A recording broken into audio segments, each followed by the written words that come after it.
Hola, muy buenas noches y bienvenida a nuestra sesión de esta semana de la clase de Náhuatl de Milpa Alta, de Macehualcopa, de Santana Tlacotenco. El día de hoy vamos a ver dos temas que hemos estado postergando bastante y el primero es los dos verbos que tienen cierta irregularidad, pero no morfológica, o sea, que no cambian en sí mismos, sino que irregularidad de uso. O sea, que las personas pueden variar entre usar de uno u otra forma, ¿sí? Con lo que comenzaremos ahorita sería viendo la diferencia entre los verbos ser y estar. O sea, sí los tenemos.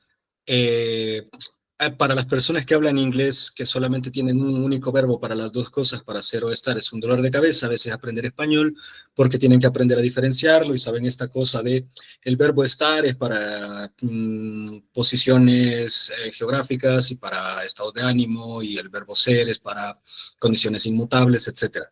Vale, entonces ahora vamos a ver la diferencia entre los verbos entrecomillados, ser y estar, acá en náhuatl, que también vamos a diferenciarlos, pero no van a funcionar exactamente como en castellano, y ahorita veremos cómo.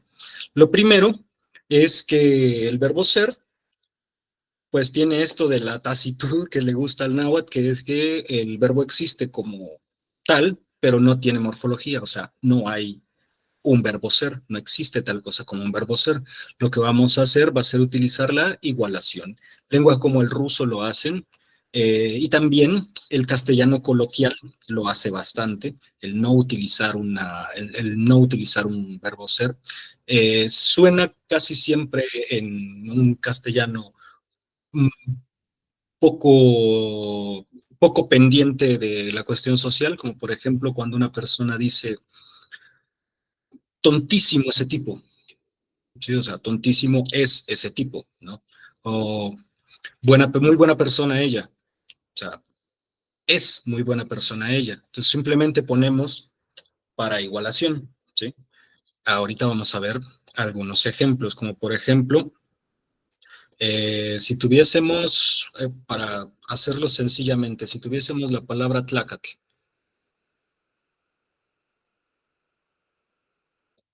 si tuviésemos la palabra tlacatl, hombre, ¿no? Aquí vamos a hacer esto.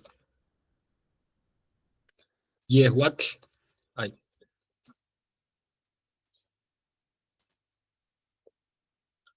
Yehuatl sentetlacatl. Él es un hombre, ¿sí? Únicamente vamos a utilizar igualación. Lo vamos a, lo vamos a usar siempre, ¿no? Como por ejemplo, mmm, inon tlacuale, poyec. Esta comida está o es salada. Aquí vemos donde vamos a comenzar a ver un poquito de diferencia entre cómo se usa en castellano, porque en castellano el verbo ser sí se puede utilizar también a veces con adjetivos, mientras que aquí, perdón, el verbo estar sí se puede utilizar a veces también con adjetivos, pero acá no, los adjetivos también van a llevar únicamente la igualación, ¿sí? Lo cual significa que no le vamos a poner ninguna pieza morfológica ahí, o sea, no le vamos a poner nada de información, porque ya vamos a entender que si digo la piedra pesada es lo mismo que decir la piedra es pesada. Si quiero hacer algo de énfasis, puedo cambiarlo de lugar para que no esté diciendo la piedra pesada, sino pesada la piedra, y eso le puede quitar un poco de la carga donde llevaría el verbo, que en este caso va a ser pues tácito, ¿no? Y hasta acá esta parte.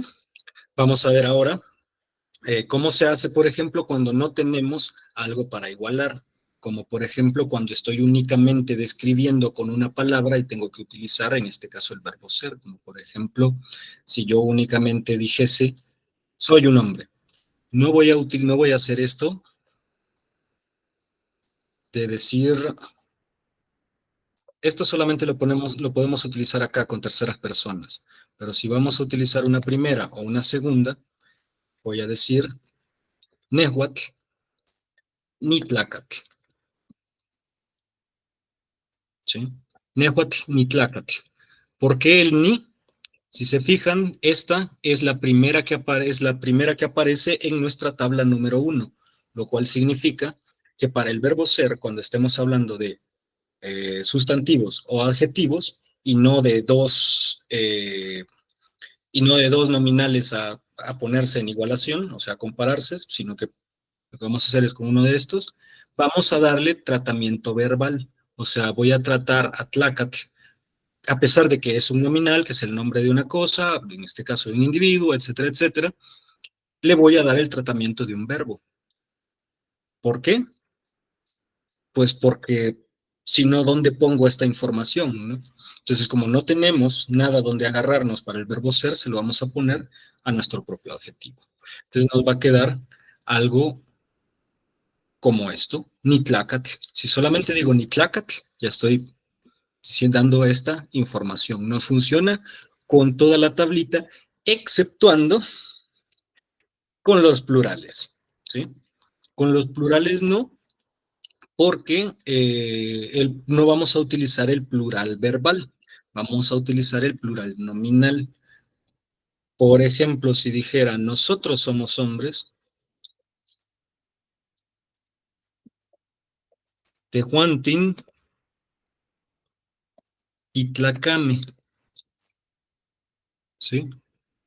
Si fuese, si fuese únicamente utilizar la conjugación verbal y le damos tratamiento verbal absoluto, habría sido algo así como titlaca, porque le ponemos la H final de la pluralidad, pero eso ya tiene otra función dentro de la lengua. Acuérdense que si quitamos la TL y ponemos la H, significa que eso va de posesión, o sea que está poseído nuestro nominal, y en este caso, pues no queremos eso, y lo que queremos hacer es marcar la pluralidad. ¿Y cómo lo hacemos? Pues aprovechando que ya existe dentro de los nominales un sistema para poder, eh, para poder marcar el plural en estos casos. Entonces, lo único que vamos a hacer es reciclarlo. O sea, tomar el que ya existe y ponérselo acá. Entonces nos queda titlacame. Eh, ¿Alguna duda hasta el momento? O sea, funciona con todas las demás. Lo único que nos va a cambiar es el plural y le vamos a estar dando tratamiento verbal a nuestros nominales. Y eso es como vamos a hacer el verbo ser. O sea, en castellano, el verbo ser sirve para unas cosas y para otras se usa estar. Digamos que lo que vamos a utilizar en lugar del verbo ser en Mazahualcopa, en náhuatl, va a ser, eh, va a ser estas formas que se utilizan para hacer en castellano y otras más que va a tomar algunas de lo que vendría a ser el verbo estar. ¿Sí? ¿Estamos bien hasta ahorita con esto? Sí, difícil, pero sí. Sí. Vale, perfecto.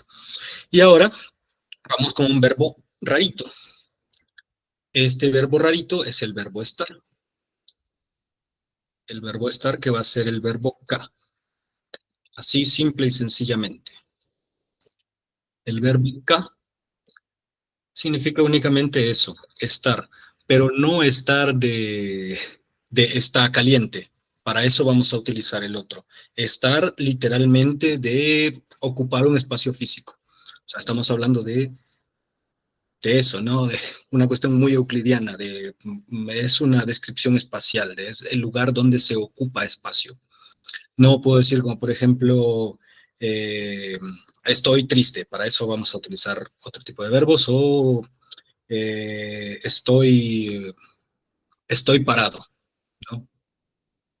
Eso no lo puedo hacer, tengo que ver de lugares, ¿no? Pero bueno, luego vemos la cuestión del ijkato, que es para parado, pero ahorita el verbo K lo vamos a utilizar con las mismas conjugaciones de la primera tablita porque es simplemente un verbo intransitivo, ¿sí?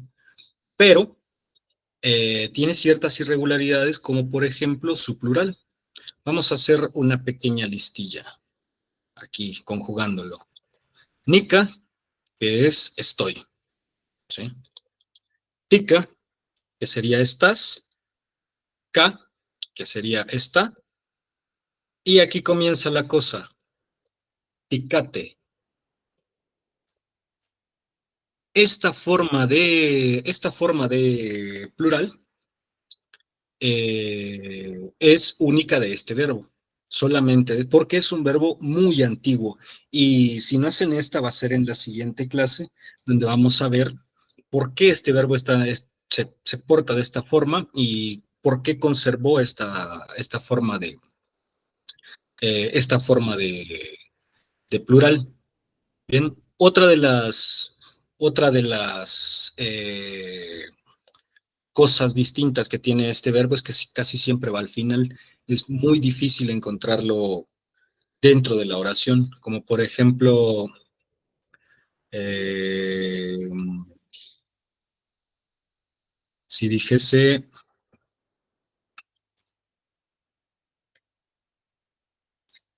mm, Motla, tu padre,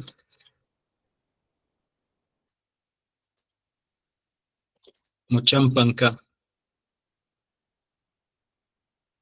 Chan, Chan viene de la palabra chantle, perdón, chantle, que significa hogar, ¿sí? Entonces, ya saben, ¿no? Le ponemos un posesivo, que significa tuya, y cuando el posesivo no se lleva con la TL, así que hay que quitárselo, mochan, y aquí sí podemos utilizar el mochan pan, en tu casa está, casi siempre va hasta el final, ¿sí? Es otra de las cosas que van a ser irregulares en la utilización de este verbito. ¿Hasta aquí todo bien? ¿Todo en orden? Profesor, por acá se utiliza mucho en las ceremonias de temazcales ¿El para qué? decir que estás de acuerdo. Ni cancan, ni cancan, Nikanka significa aquí está, así, ni cancan. solo aquí está. Y como decir estoy presente, No, porque eso sería Nika, estoy yo. Nikanka es solamente así está. A ver, los cantos temascaleros no únicamente muchas veces no están en náhuatl tlacotenco del lugar donde se esté poniendo el temazcal, sino que muchas veces también hay bastante deformación, no intencional, sino que por teléfono descompuesto. Paso de boca a boca de gente cantando una canción en una lengua que no conoce y terminamos haciendo cosas parecidas a las de eh, To Live or Not Without You y terminar diciendo el To Live Will You, algo por el estilo. Eso pasa mucho en esos cantos, o sea, hay muchos que están deformados por el uso no consciente de la lengua y que se siguen y además heredando de así. tanto repetirlos lo creemos. Ujú. Y no digo que sea malo, o sea, pues también hasta las liturgias católicas muchas veces no están en un latín correcto porque no habla latín la población, pero aún así sigue cantando y recitando poesía sacra y credos en esa lengua, ¿no? Entonces, pues luego lo que pasa es que el latín sí tiene instituciones de alguien que viene luego y los corrige, ¿no? Y los renueva, y en este caso no ha pasado. Pero sí, habría que hacer, no es necesario gran cosa, ¿eh? Muchos tienen solamente pequeñas desviaciones y se tiene solamente que hacer una revisión pequeña de cómo se pueden mejorar y cómo se logran hacer llegar a la variante geográfica del lugar donde estamos en ese momento, ¿no? Pero sí, hay un poquito también de confusión, porque Nikan se parece mucho a Nika, pero, pero sí sería eso, ¿no? O sea, Nikan K es aquí está, ¿sí? Muy bien, ya. Eh, am, ¿Alguna otra duda acerca de esto hasta ahorita?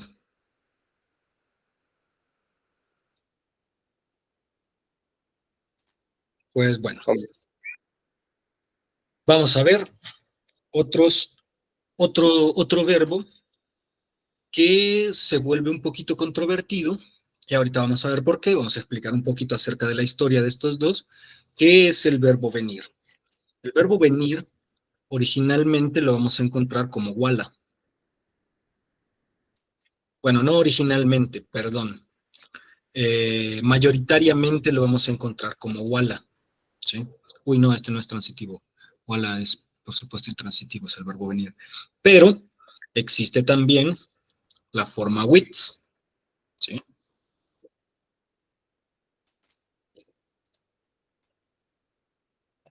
La forma wits, ambas son válidas, porque en Santa Tlacotenco conviven. Hay lugares, hay lenguas nahuas en las cuales se adopta únicamente, únicamente una de las dos formas. Normalmente, la forma wala es la forma periférica, la forma más antigua y conservadora, mientras que la más moderna e innovadora es la forma WITS del central. No estoy diciendo que una sea más vieja que la otra, sino que normalmente las lenguas que tienden a ser más conservadoras, como el náhuatl del Salvador o las periféricas, la mayoría de lenguas del sur, tienden a utilizar más, tienden a utilizar más WITS, mientras que Wala es utilizado por las formas más innovadoras y centrales, ¿sí? Entonces acá todo nos diría que Milpalta, siendo una de las formas más radicales de la forma central y una de las más representativas de la rama neonahua, nos diría que tendría que decir Wala, pero aparece WITS también. O sea, hay hablantes que utilizan solamente una de las formas, hablantes que utilizan las dos formas, y hablantes que tienen una diferencia semántica en cuanto de qué significa una y qué significa la otra. Como por ejemplo, he llegado a escuchar personas que dicen es que wits se utiliza para una persona que estaba aquí, fue y regresó, mientras que wala es una persona que viene, pero no regresando, sino que viene por primera vez. He tratado de hacer He tratado de hacer la comparación en la comunidad preguntando si eso funciona así. La mayoría de gente me ha dicho que no, que o la rotación léxica es totalmente arbitraria, cosa que no existe, siempre tiene que haber, si las dos formas conviven, tiene que haber un separador semántico, o sea, algo tiene que haber ahí que sea diferente. Pero en el parte de las formas conviven. La forma en la cual conviven es que la vamos a quits únicamente se va a utilizar para los presentes indicativos, o sea que nos va a quedar, esto es en promedio, o sea, se pueden encontrar variación de estos. Niwits, yo vengo, Tiwits, y así, pero en esta misma forma, si voy a cambiarlo de tiempo, como por ejemplo ponerlo en pasado, Otiwala, ¿sí? Con una H final y sin quitarle la última vocal. Otihualasque, vinimos.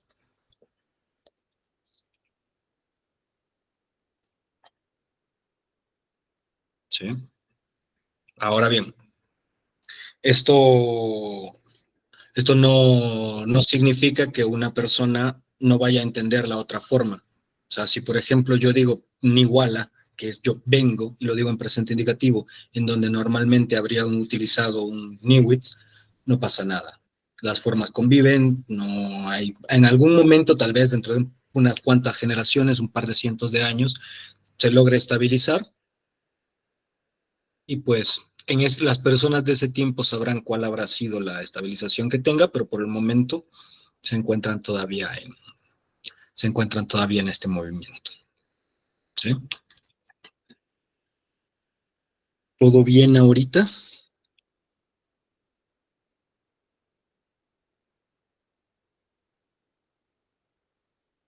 Sí, ¿qué más? Bueno, perfectísimo. Entonces, hacemos un par de ejercicios ahorita con el verbo estar. Ustedes váyanme diciendo algo y lo vamos a ir poniendo acá en náhuatl, diferenciando en cuál de estas nos va a caer.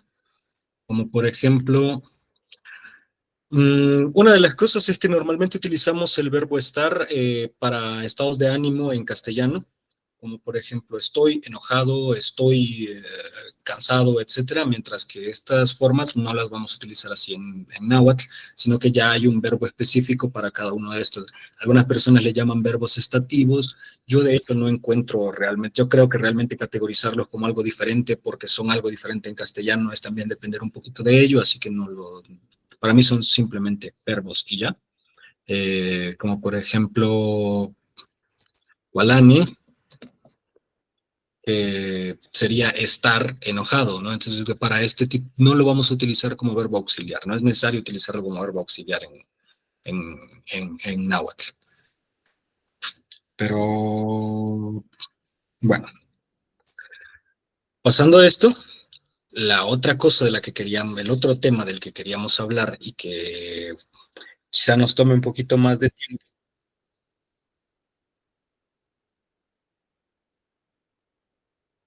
va a ser acerca de los durativos, ¿sí? Y para ello vamos a tener que hablar un poquito más tendido acerca de la historia de cómo de cómo surgió esta fusión. Bien, la, lo primero que tenemos que ver es que el náhuatl, como les decía, es una lengua recientemente llegada a Mesoamérica. Llevaba únicamente más o menos unos 400 años de haberse metido a lo que es hoy el centro de México, al contacto europeo. Entonces, la llegada fue bastante parecida a lo que fue la llegada romana a Grecia, ¿no? O sea, llego yo a este lugar, llego con más poderío demográfico y militar, o sea, somos más, vemos que existe una cultura y un modo de hacer las cosas acá, así que me transformo a ella y me convierto en el principal representante de esta forma cultural, ¿no? Eso es lo que ocurrió con los nahuas al llegar ahí, aunque los nahuas del Salvador ya sabemos que nos fuimos de paso y seguimos más todavía hacia el sur. Pero cuando esto pasó, estas personas entran en una etapa que ahorita lo escribo acá, ¿no? O sea, sabemos que existe el proto-náhuatl. El proto-náhuatl es lo que sería para el castellano el latino, ¿sí? Entonces, si tenemos que es su lengua madre, su lengua ancestral, ¿no? De todas las lenguas nahuas actuales provienen de un tronco común, que sería este, que sería la lengua proto-náhuatl. Está reconstruida, sabemos cómo es, etcétera, etcétera, pero eso es muchísimo más atrás. Esto es, de hecho, miles de años atrás. A la llegada de los nahuas, o sea, siempre hablamos de la llegada de los españoles, ¿no? Suena un poquito raro decir, a la llegada de los nahuas al centro de México, a la llegada de estas personas, lo que hablaban no tenía un nombre realmente, o no sabemos si, pero actualmente lo conocemos como pre-náhuatl, para diferenciarlo del proto. El pre-náhuatl tiene todavía los casos morfológicos de las lenguas del norte, las lenguas del desierto, en medio de lo que ahora es Estados Unidos y México, se hablan unas lenguas que tienen casos. Los casos son flexiones, o sea, como si en lugar de decir en mi casa dijese mi casa en una sola palabra. Eso de ponerle una cosa o quitarle algo y ponerle otra para darle un significado en lugar de usar una preposición como en castellano o un relacional como en el náhuatl actual, esa era la forma que se utilizaba con el pre-náhuatl, ¿no? Se llega al Valle de México y comienza esto a mutar y a convertirse en algo mesoamericano. Dejan de usar los casos y comienzan a usar los relacionales, que es lo que hemos estado viendo acá en estas clases, que es influencia mesoamericana. O sea, es una cosa que le robaron a los otomangues y a los mayas, robado entre comillas. Ahora bien, esta forma pre-náhuatl tenía otro tipo de conectores que ya se perdieron, y ahorita vamos a ver uno de ellos. Uno de estos conectores era la partícula Ti, que ya no se usa porque ya no es productiva. Perdón, ya no es productiva, solamente se usa en un caso, esta nos da subordinación, o sea, lo que significa que es que un verbo es base y el otro verbo es un complemento, ¿bien? Entonces, como por ejemplo, si yo quiero decir, está lloviendo, ¿sí? Está lloviendo, el verbo llover es yawi, y el verbo estar es ka, ¿bien? Este conector antiguamente se utilizaba para subordinar uno de los dos verbos, que ya no es necesario, y nos quedaba yawitika, yawit del verbo llover y ka del verbo estar, y nos quedaba en una sola. Bien, utilizando esto, llueve está. Lo que ocurrió es que como nos mesoamericanizamos y perdimos un montón de morfología a la hora de abandonar las formas de habla de lo que ahora es Aridoamérica, el desierto de Sonora, esto se termina convirtiendo en un sufijo y se nos convierte en lo que antiguamente se conocía en las escuelas como gerundio y que ahora conocemos como presente progresivo, ¿sí? Entonces, la terminación tica es una derivación del verbo estar y nos convierte esto en, pues eso, ¿no? Ahí dice, está lloviendo. Tica luego se convierte en un sufijo del cual se abusa, ¿sí? Porque, por ejemplo, si me preguntaran a mí, ¿qué magnimitsitas? ¿Cuándo te veré? Yo puedo responder domingotica. O sea, estando domingo. Me vas a ver cuando se esté en domingo, cuando estando domingo. Entonces la podemos usar así. Semanática, o sea, en la semana, ¿no? Y así se puede utilizar. Incluso he escuchado el 1985 tica, ¿sí? O sea, iba de esta forma. Ahora bien, no únicamente va para acá, sino que ahora se ha convertido en una conjugación, por esto mismo que estamos hablando. Y pasa lo siguiente, se le puede poner a lo que sea, ¿sí? Como por ejemplo, si dijéramos, no sé, me estás viendo.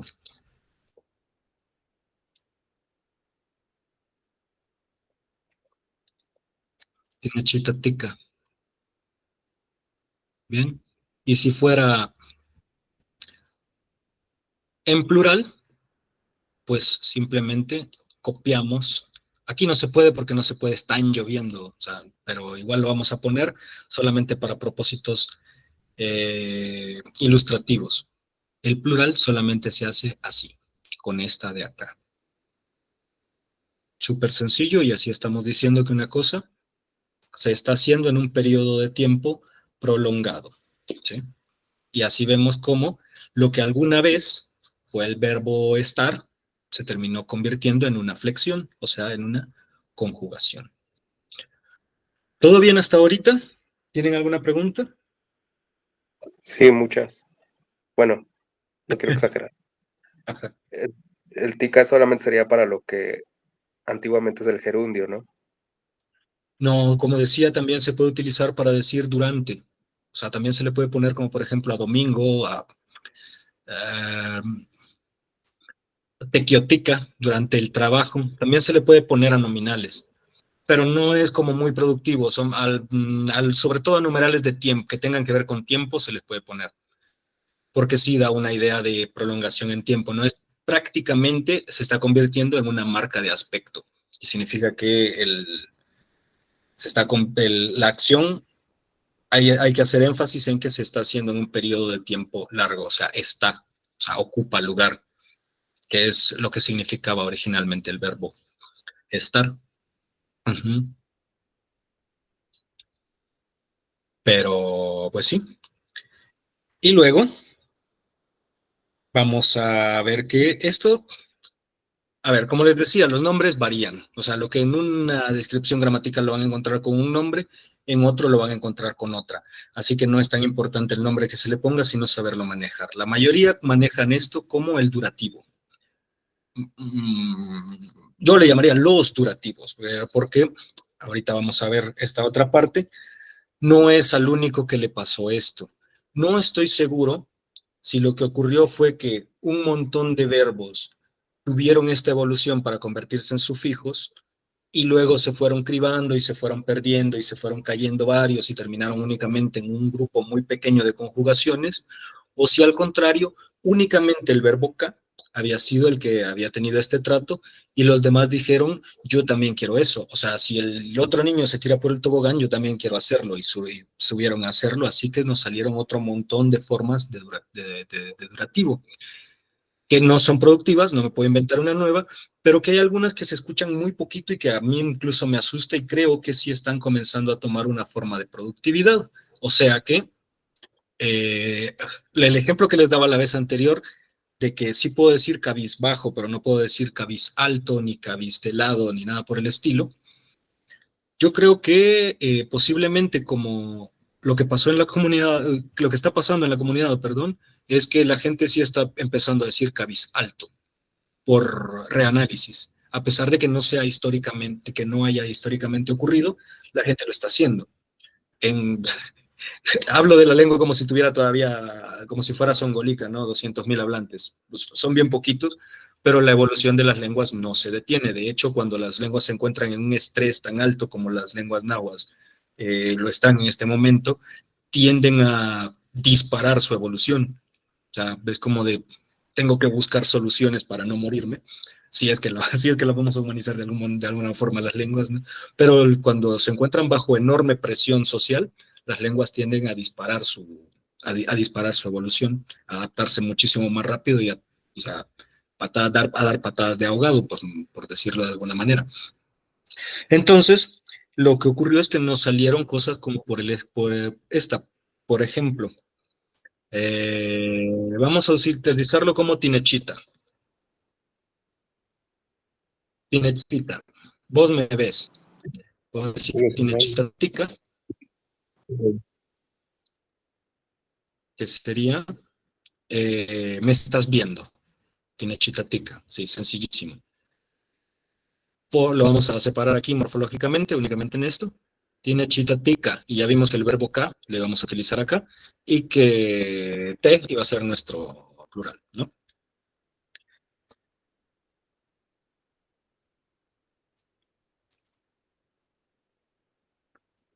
Puedo hacer esto. Tinechita tiguala. Venías viéndome.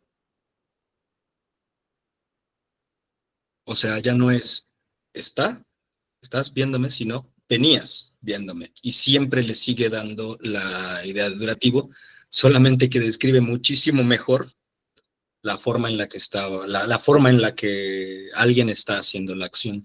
Así que sí, se puede también. Y aquí pasa algo que es por lo que yo les decía, que yo creo que en realidad solamente K tenía este tratamiento por motivos históricos y que después se fue siendo copiado por los demás, porque estas otras formas no utilizan el plural original que resulta de esta evolución, sino que utilizan el plural normalito, así. O sea, ¿Para aquí todo? me estaban, me venían, ¿cómo sería? Me venían viendo. No, nos venía viendo, nosotros. La vamos a cambiar aquí por NAND para que sea más fácil. Ajá. Ustedes me venían viendo, ¿sí? Entonces, esto no va a utilizar el otro plural. Así que creo que esta forma evolucionó con K y las demás la copiaron, porque habría utilizado también el plural del prenagua si hubiera sido así.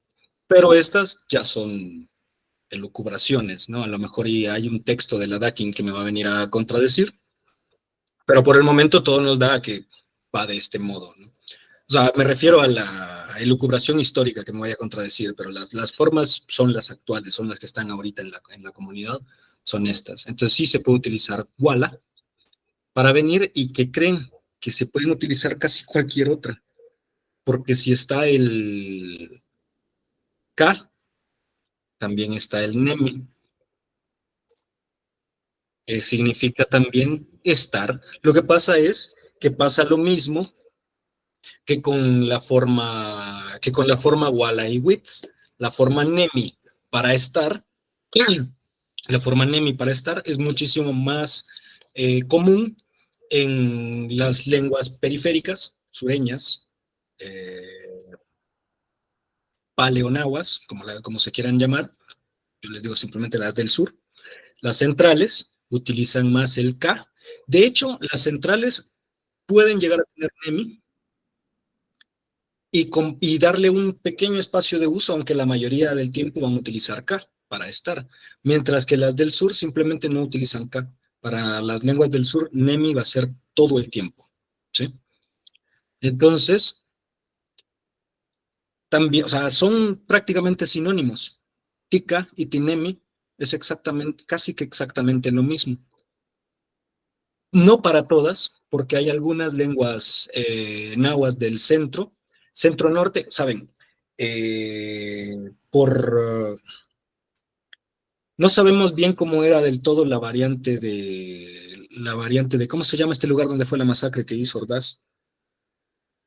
¿Tlatelolco? Tlatelolco, ajá. No sabemos bien cuál era la de Tlatelolco, pero sabemos que estaba justo en la frontera lingüística de lo que son las lenguas centrales, de Tlatelolco para abajo, son lenguas centrales sureñas, y de esa para arriba son lenguas centrales norteñas.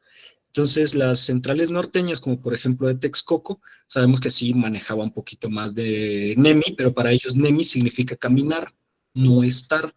Entonces, para ellos, nanechitatinemi sería que caminan viéndome, ustedes caminan viéndome. Mientras que para Santana Tlacotenco no es así. Para Santana Tlacotenco, nemi también sería estar. Y para decir que va caminando, ¿Nemi? nenemi, ajá. Fíjate que aquí no suena, lo pusimos en Prat incluso, y aquí no suena la aspiración. Dicen nenemi en lugar de nehnemi. Y en la gran mayoría de las reduplicaciones no utilizan la aspiración. O sea, como por ejemplo, si dijeran las culebras, en general las serpientes, ¿no? No sería cocoatl, sino cocoa. No sabemos por qué. De hecho, la forma del Salvador es muy estricta y siempre suena, y suena bastante, pero la de acá de Santana Tlacotenco no. Entonces, acá nos queda como nenemi. Y se nos hace bien larga, pero pues el conector T, que es del antiguo, del prenagua, nan, nech, ita, ti, nenemi. Y aquí es donde comenzamos a ver por qué tiene la leyenda negra esta, la lengua náhuatl, de que hace palabras larguísimas, larguísimas. Aunque según hemos visto en todas estas clases, no siempre. Pero hay días que sí se levanta de malas y que sí decide que quiere hacer palabras maratónicas. ¿Sí? Ahorita vamos a ver que hay otras que son más usadas, como por ejemplo pano, también puede utilizarse acá.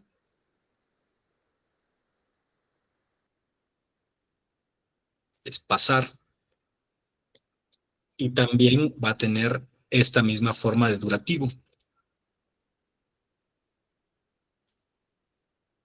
Por ejemplo, puedo decir totome,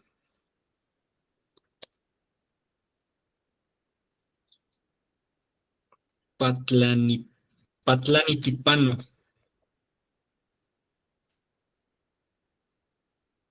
que sería el verbo patlani, los pájaros pasan volando. ¿Sí?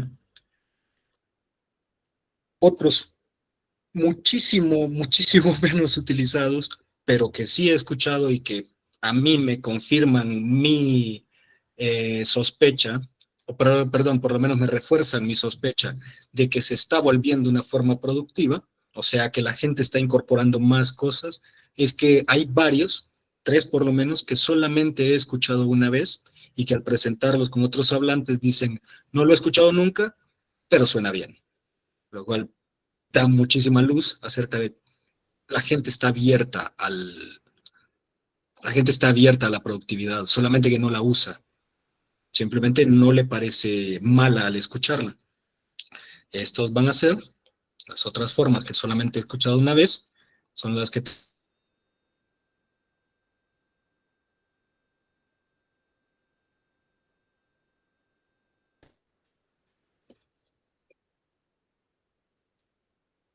titlesco, titlesco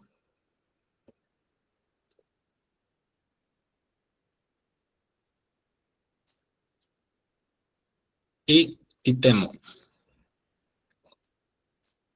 que son lo que sea nuestro, entre comillas, gerundio, más la forma de cómo lo estaba haciendo, en este caso, cayendo, subiendo y bajando.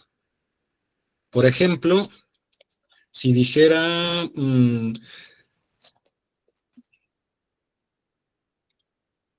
Incuauhtin Patlanitemo, el águila vuela bajando. Patlanititemo, perdón.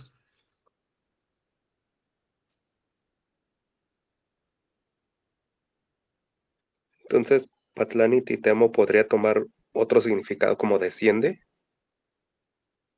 o estrictamente Está nada más en descendiendo, la batalla. como mientras desciende, ajá. O sea, el gerundio como tal, si lo vamos a llamar así, sería tica. Tiene otras formas que son todavía más, que especifican más, por ejemplo, la dirección del movimiento.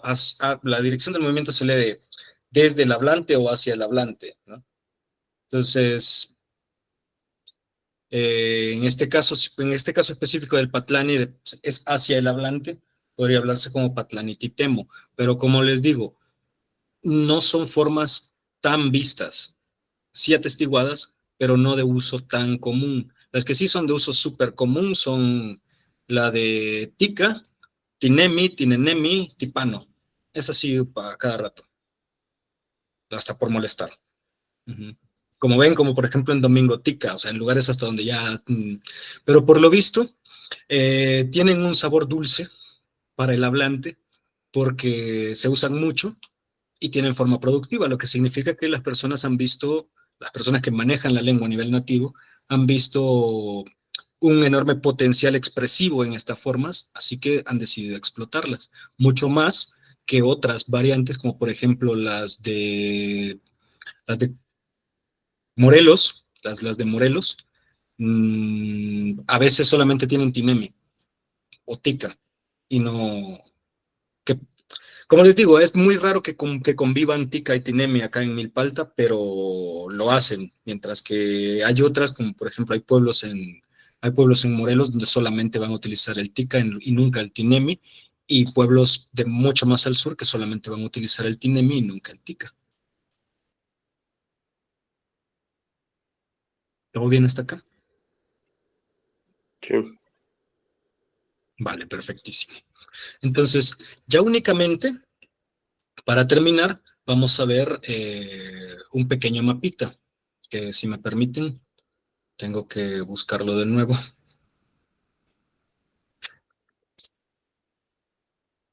Ah, no, aquí está.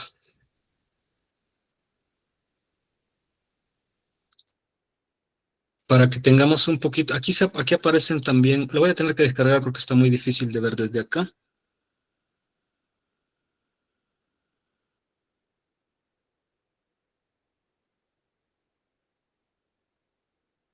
Perfecto. No, no, que no quiero verlo, quiero verlo con las fotos, ahí está.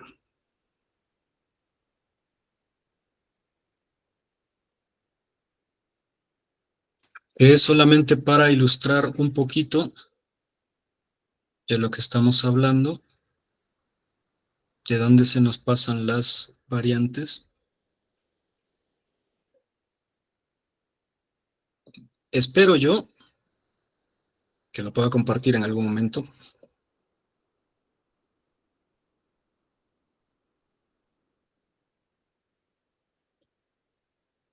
Ahí está. Me pesa un poquito porque solamente muestra las formas dentro de México, pero sabemos que también hay algunas también extintas. Acá le voy a dar un poquito al más.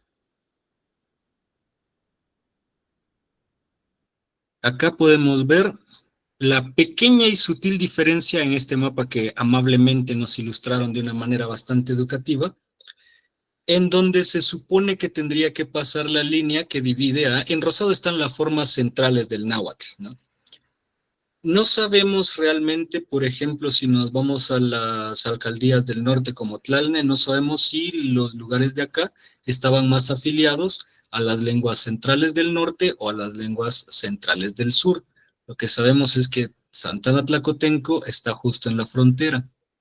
Era el pueblo señorío, etcétera, se me volvió a olvidar. ¿Tlatelolco? Tlatelolco, perdón. Tlatelolco es el enigma.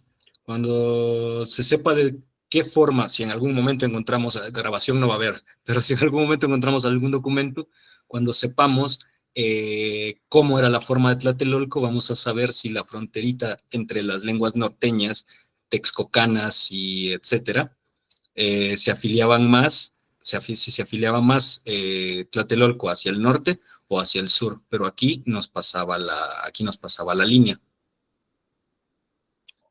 Entonces, la cuestión está pues en lo político, como dentro de la organización territorial, ahorita solamente la única lengua que sabemos exactamente cómo es la de la parte sur. Ya ni siquiera me gusta tanto decirle lengua de Milpalta, solamente que para que sea más fácil se es, pero es lengua de Milpalta y Xochimilco. Es la que, pues, al ser un ente territorial, es la que debería ser enseñada para acá, en toda la ciudad, ahora que hay iniciativa política de hacerlo. Nosotros, los más sureños, ya ni salimos. Pero bueno, lo que quería mostrarles también era que acá tenemos ay, a las letras me voy, es que está bien detallado de hecho.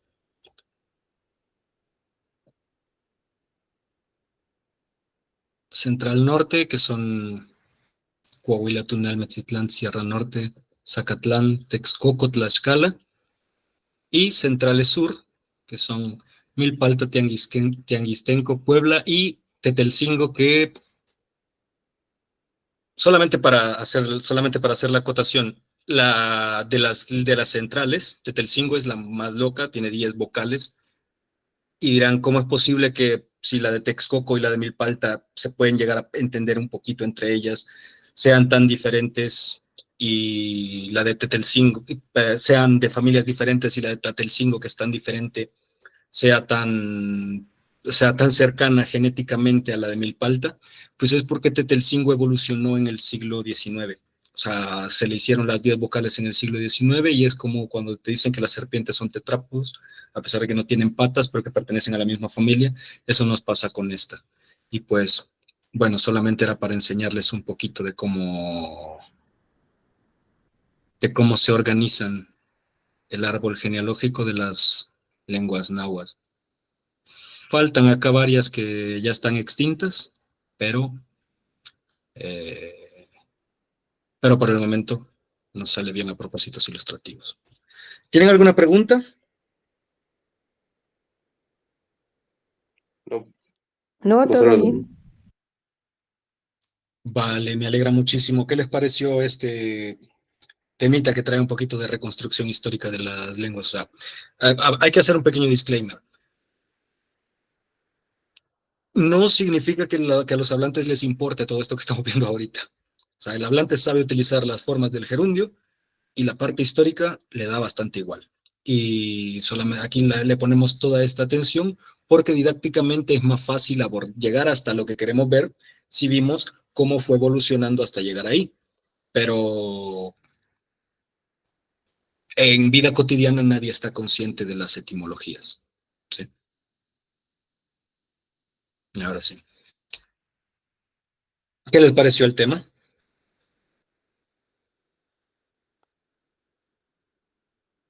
Interesante para empezar a mapear y rastrear.